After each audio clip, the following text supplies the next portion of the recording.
Welcome to Difficult Conversation Africa broadcast, a pioneering platform which attempts to raise, discuss issues many are afraid to face.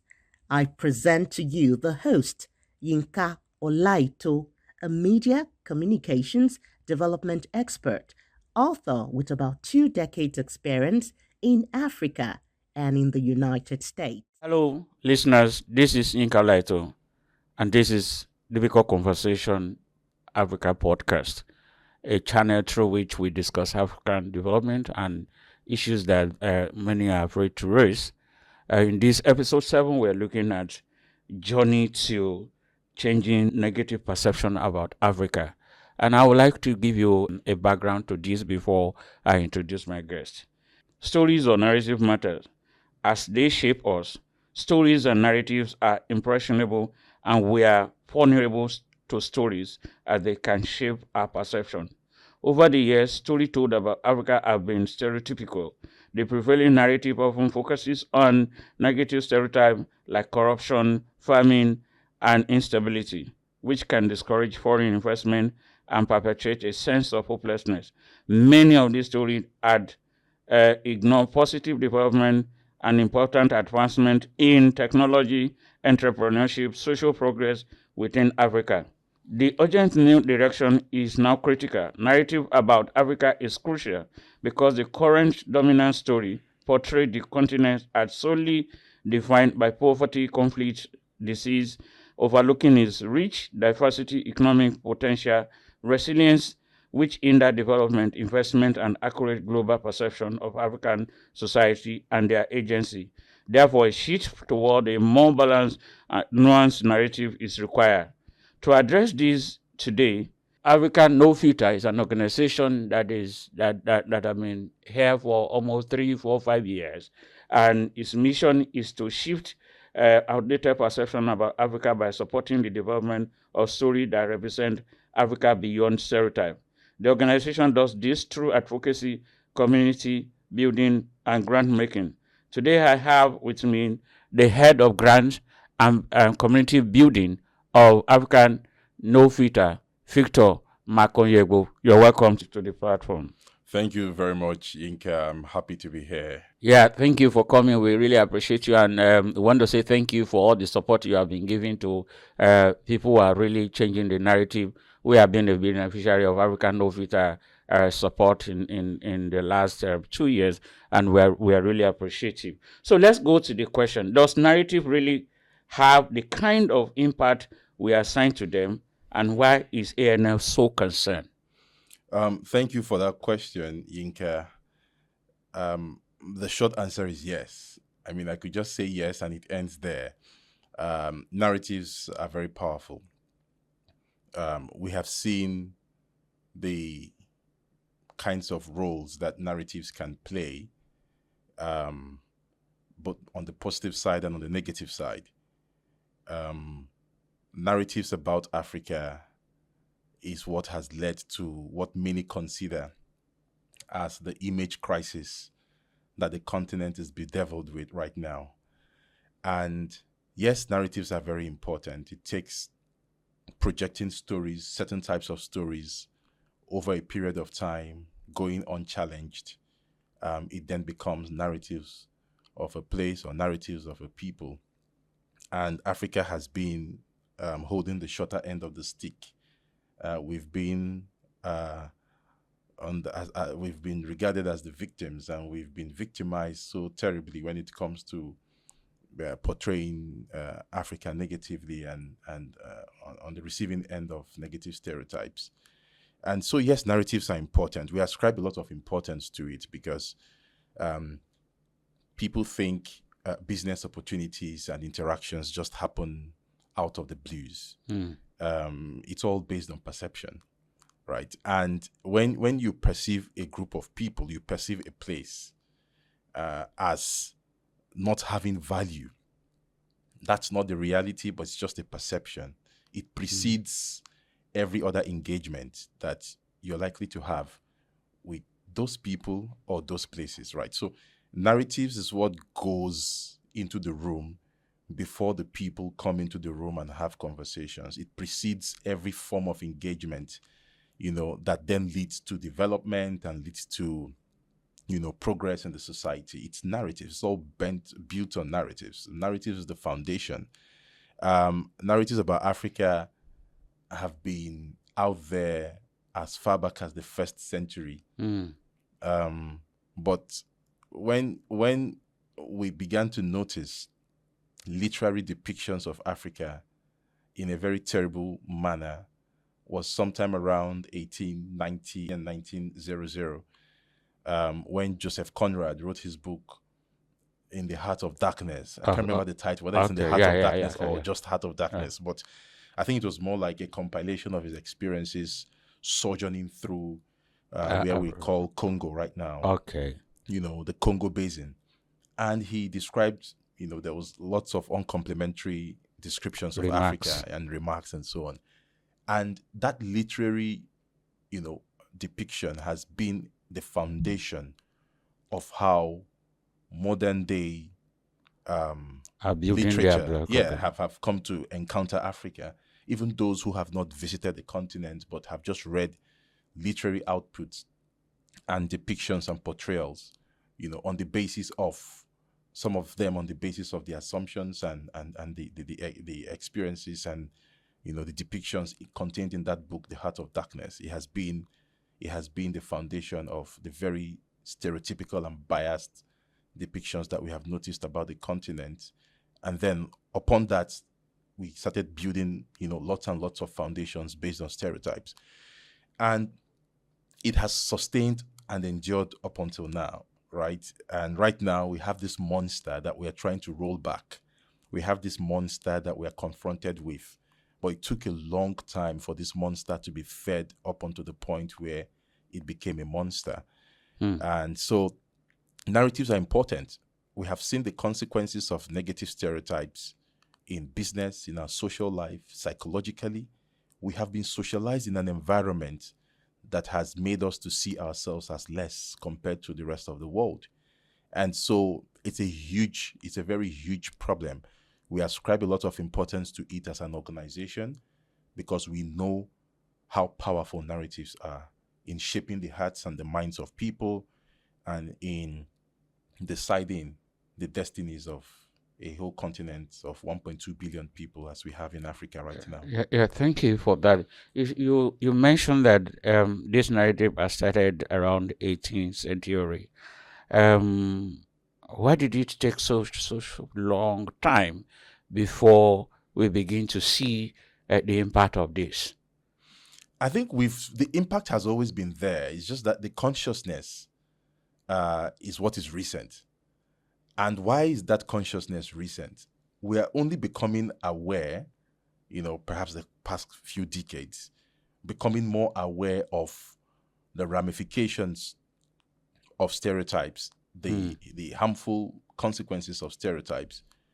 Because before now, we never even knew that we were being stereotyped. We never knew we were being biased. We never knew we were being prejudiced against. Okay. Yeah. So the consciousness is recent. The practice has been there, but the consciousness is recent because all along we were socialized in an environment that normalized these types of things. It normalized it to the point where we didn't know that there was a problem to even deal with. We didn't know there was a problem to address in the first place. So you need to understand that you have a problem before you begin to find solutions. So at the point, that's where ANF now comes in.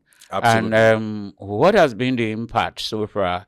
I know that you've done a lot of narrative change. I've seen your executive director confronting some newspaper from the West or some other media platform and say, hey, this is a single story. How do you identify single story? Do you have yardsticks to measure those things? Yes, we do. We do. And it's all, part and parcel of what we do as an organization, just to raising awareness, providing the what we call narrative consciousness, right? Okay. Raising that narrative consciousness because we have invested so much of our resources in defining the problem, calling out the problem and raising awareness so that Africans like you and I can understand when we are being victimized. The importance right? of these Yes, negative perceptions. Exactly. And part of what we have done is to develop advocacy tools and communication tools using cutting edge technology. Recently, I think as recent as last year, we launched a tool called the Bias Buster. And what the Bias Buster does is basically allows writers, whether you're a journalistic writer or an author, or you're writing script for films and just whatever type of writing you have, it allows you track and evaluate the stereotypes, the stereotypical content of your writing within the story in real time, and it gives you real-time feedback, and it also tells you how you're able to address possible suggestions on how you can reframe the stereotypical content contained within your story, and operates on the basis of ChatGPT type technology. So that's the type of thing we invest in, providing these types of resources that allows you to be able to push back, allows you to be able to identify. And so as a storyteller, as a journalist, as a writer, any type of storyteller that deals with writing form, right? You're able to see in real time, you're able to get feedback, and you're able to understand how to identify, stereotypes. So we're investing in all of these things to raise awareness. And we believe that this is one of the best ways we are able to capacitate Africans, sensitize Africans, and also help Africans understand what they need to do. Okay. Yeah. In part of your narrative consciousness advocacy tool, which one will you think? Because I remember I was just sharing before we came that I saw that comedy is now part of the tools you're using. Why comedy? Have you tested the effectiveness of that comedy, and is it really giving the kind of result that you are actually looking for? Yes. Well, I wouldn't say comedy per se. We have 3 audience categories in terms of the constituencies that we deal with. We group them into 3. The storytellers we deal with. Okay. There are media professionals. There are arts and culture practitioners. Oh, right. I know. Then we've now got content creators who create content for digital platforms.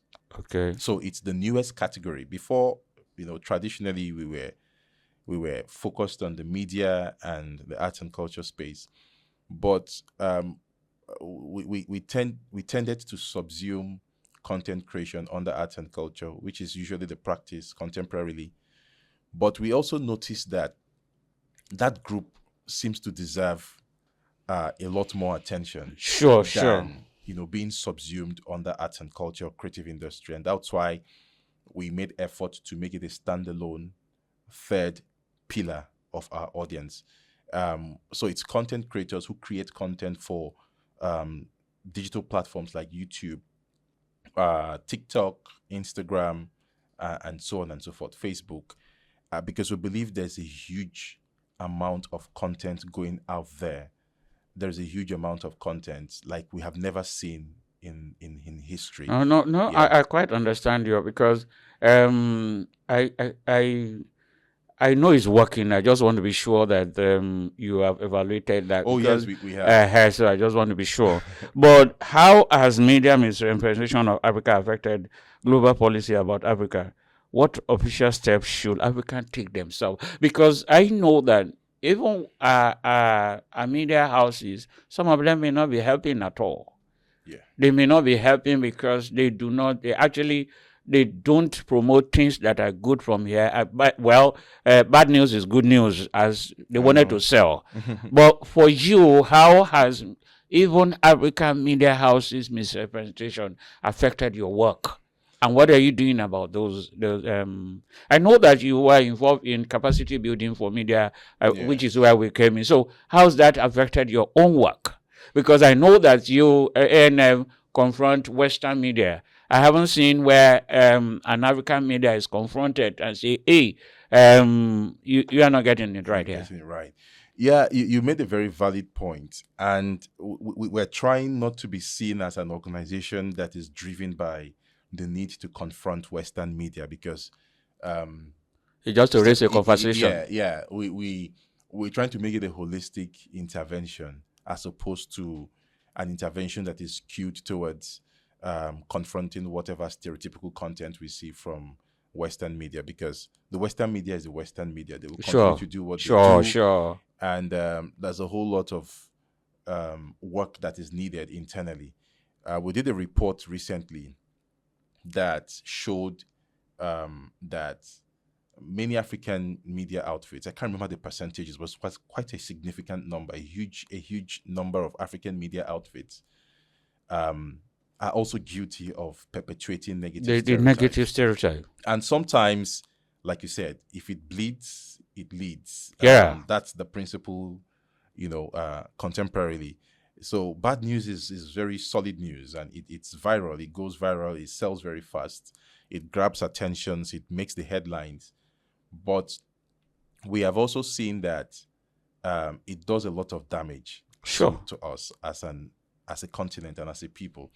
But sometimes too, the outfits that are guilty of putting these types of stereotypical content and perpetuating the problems that we see, some of them do it out of ignorance. Now, ignorance of what the consequences are, ignorance of an alternative practice, right? That's true. And sometimes they are ignorant of what they should do. We don't have the tools.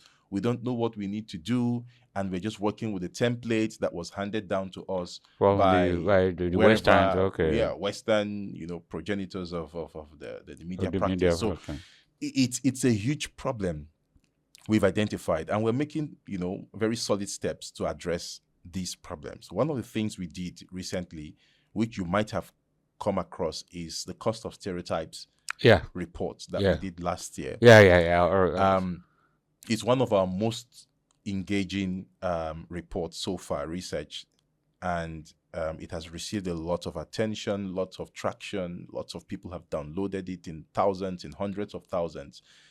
And we have had cause to talk about the content of that report on several platforms, both nationally, internationally, and so on. And what we did was one of the first attempts to put a price tag to the cost of stereotypes. We talk about it in abstract terms before. Conceptually, we all know that negative stereotypes is costing us. But how exactly is it costing us? I don't think many people were aware. And so what we did was we tried to check, the magnitude of this, just looking at a very small segment. And what we've done that showed us a cost of $4.2 billion averagely to the I was so impressed annually. with that, with the ability to situate the cost into to put a figure to it. To put a figure to it. It was quite profound. But you see, what even makes it more profound is the fact that, one, a lot of people do not know about this. Yeah. Two, what we have seen from our reports is just a very, very tiny consequence of the cost of media biases and stereotypes. Because we measured a very small portion of the economic cost. And what we used to arrive at that figure was basically what it cost African countries to access international credits and credit facilities. Yeah, which is from true. Multilateral bodies. And that's just a small portion. So now you can imagine what the cumulative cost would be when you want to look at it from all the other ramifications in the economic sector, all the other indicators that are social and psychological effects. The consequences to the continent are huge. And if we were to put a price tag to everything, 4.2 billion would just be scratching the surface. That's it would true. Be a drop in the ocean. That's so true. There's a huge problem we are confronted with. And part of the things that we're doing to address that problem is the fact that we have a story agency called Bird. And what Bird does is to syndicate human interest stories, the kind of stories that represents a balanced picture of the continent, away from stereotypes, and puts it out there. Because one of the problems we encountered, or one of the feedback, more or less a feedback we encountered early on in our journey, was that the news content that we talk about that should represent the continent better are not just there, and it was difficult to locate, right? And that spoke to the capacity of our reporters and journalists to gather the kind of content. It also spoke to the mindset, right? Because you've got Which to is be very intentional critical. so we felt that the best way to intervene would be, in addition to supporting media platforms, building capacities and building skills, and providing operational support to media platforms. In addition to all of these, we felt that we needed to directly get involved in setting up an agency that can aggregate these stories from the nooks and crannies of the continent, all across the continent, and put it out there for media outfits to then pick up. So we don't have that excuse of the stories are not existing, the stories are not there, we don't know where to find the stories. It's difficult to locate these stories. So now we have a place where these stories have been syndicated and made available to media platforms. So we are taking all of these steps, like I said, side by side with some of the building capacities of the media outfits, because we believe that for media outfits to be able to cover the continent the way we want, we need to build their capacities. They need stronger operating platforms. They need revenue models that work for them, to keep the lights on. It will shock you. In one of the reports we did, I think 3 years ago or 4 years ago, during our early days, we realized that a lot of African media outfits were guilty of simply regurgitating what comes out of Western media outfits. And so you see a news breaking in Ghana, and a Nigerian, media outfit that is next door is having to hook up to the CNNs and the AFPs and the Reuters and the Al Jazeeras to find out what exactly has happened. Or fact check whether that is even true. To fact check what has happened in their backyard. With their own backyard. And so sometimes even within the same country, you see something happening in the Niger Delta. And then you have to hook up to Reuters and CNN and AFP. First. So these were the problems. It was a huge capacity gap. There's a huge capacity gap which we need to address.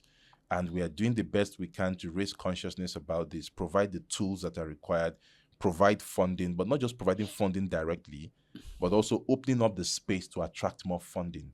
Because if we open up the space to attract more funding, media outfits are able to get much more funding than we can provide as a single entity, as a single organization. That's true. Because we believe that funding gap needs to be closed. We need more capacities to be built, and we need more boots on ground. We need the consciousness. We are doing a lot about the consciousness through our advocacy programs, developing the tools for communication and advocacy. But side by side, we also need all those investments. All right. Structure. Let's go to these. I think that you've been speaking to it, but I need a specific answer. The African culture is so rich, but some of the continent platform had also reinforced and dehumanized its value. What can we do, and what is ANF doing to correct this? I know that some of the things but how do you speak to our own movie industry, creative industry, reinforcing some of these stereotypes? Yeah. So how do we do it, and what is ANF doing? It's a big challenge, and it's a continuous journey, to be honest, because like I said in my opening, we've been socialized in an environment that has normalized. And that's the right word. You've been socialized. Yes, we've been brought up in that kind of space. And so sometimes we encounter pushback when we try to tell people there's a problem here. There's an inherent problem in the way you're communicating.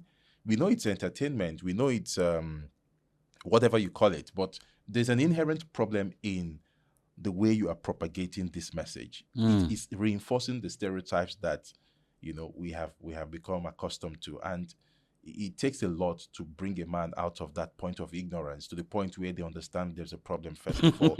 That's right. I give you an example. A few days ago, I was listening to an interview by a senator in Nigeria. I'm not going to call his name. No, there's no need. There's no need for that. But I don't want to get into trouble. I want to get home safe today. That's true. But he was being asked a question. I can't remember what the question was, but I think it was something along the lines of switching political parties. You see somebody in APC Okay, today and tomorrow. And the person was like, it's the nature of politics in the third world. Can you imagine? And I asked myself, who labeled you the third world? Right? So you've come to accept the label that you are third world, and there is a first world, and there is no second world. Yeah, there's no second world. Yeah, nobody ever mentioned second world. The people who created the labels actually wanted to distance themselves so much from the third, and thereby skipping the second and say, look, we are first world, we are the developed countries, and we should be called first world. And you are and then all these other Africans should be called the third world.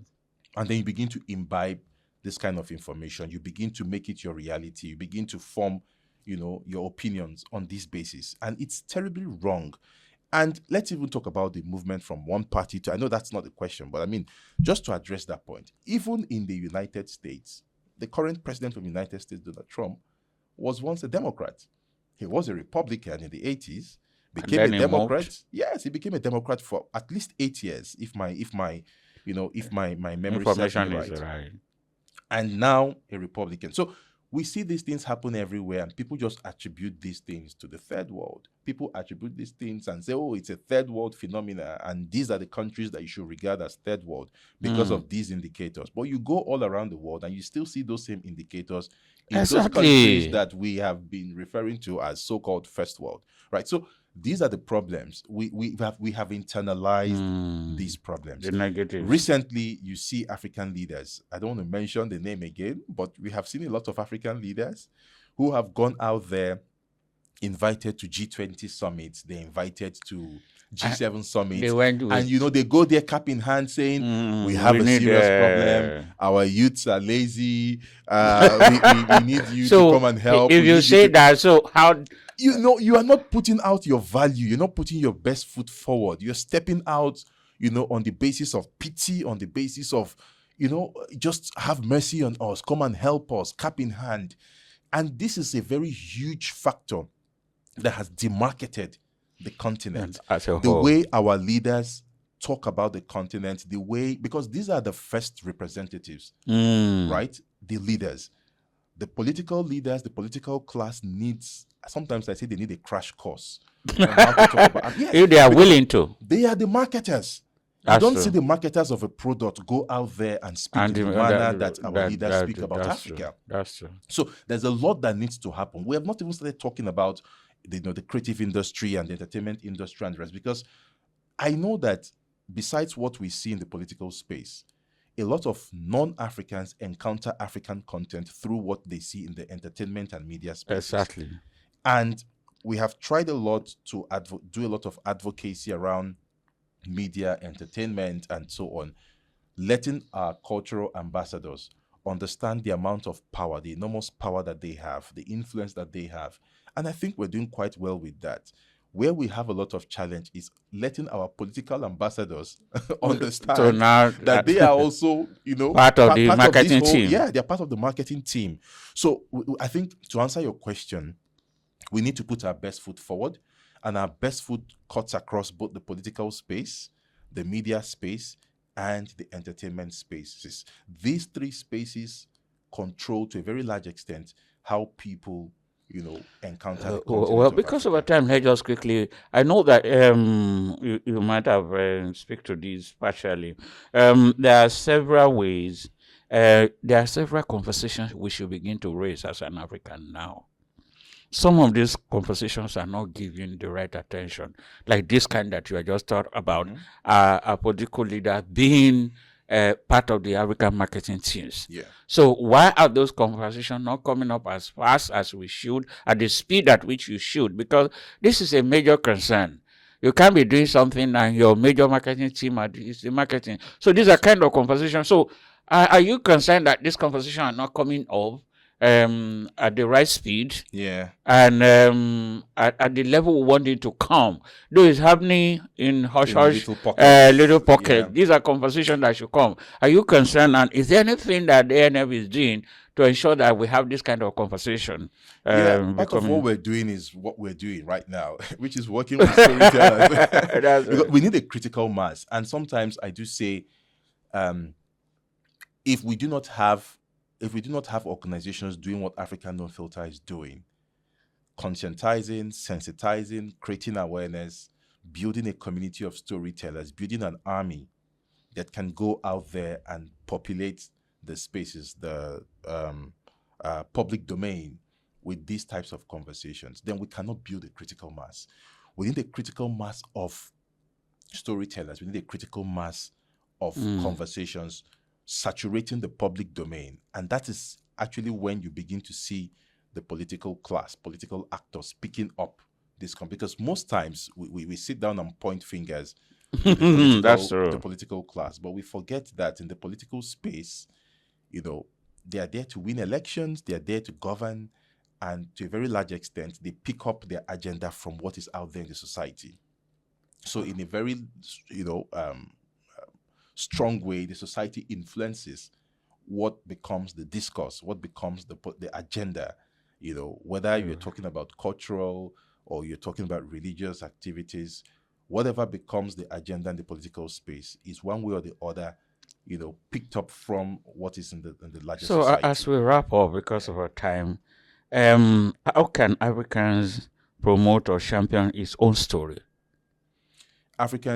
We need the consciousness. We need to understand first and foremost that our stories are our destinies. And in those stories, we're able to unlock the opportunities that we need to connect the continent, to become stronger, and to have a stronger voice, and to have a stronger identity.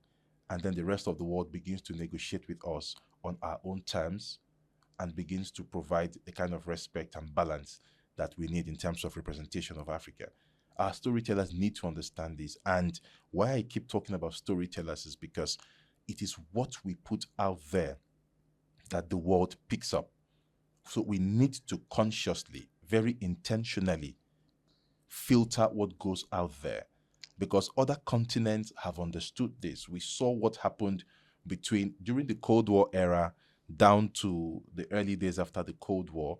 We saw what happened in terms of how Hollywood was in bed with the CIA and the intelligence outfits in America, making sure that they project a face of America that was larger than life. We saw it through the movies, we saw it through the TV programs, and so on and so forth. That speaks to intentionality. You've got to be deliberate about this.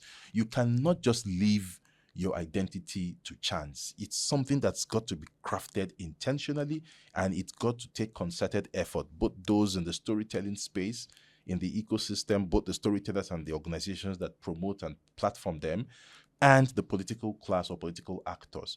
We all need to come together and realize this.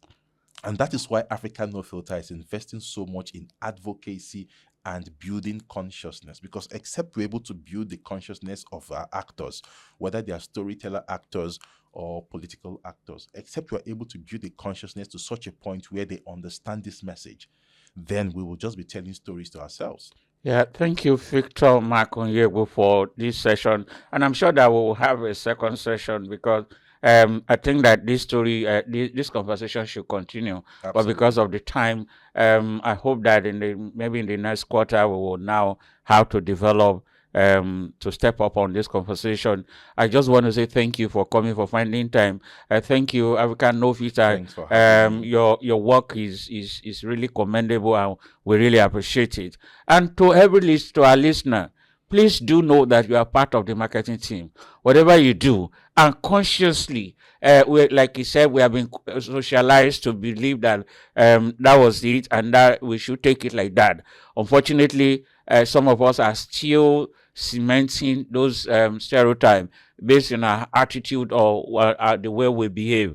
It is time for us to have more people, storyteller, who can champion African story. Thank you, and see you in the next episode.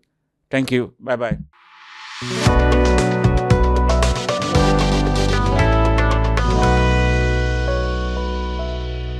Thank you for listening to this episode. For inquiry, please send an email to info@difficultconversationafrica.org.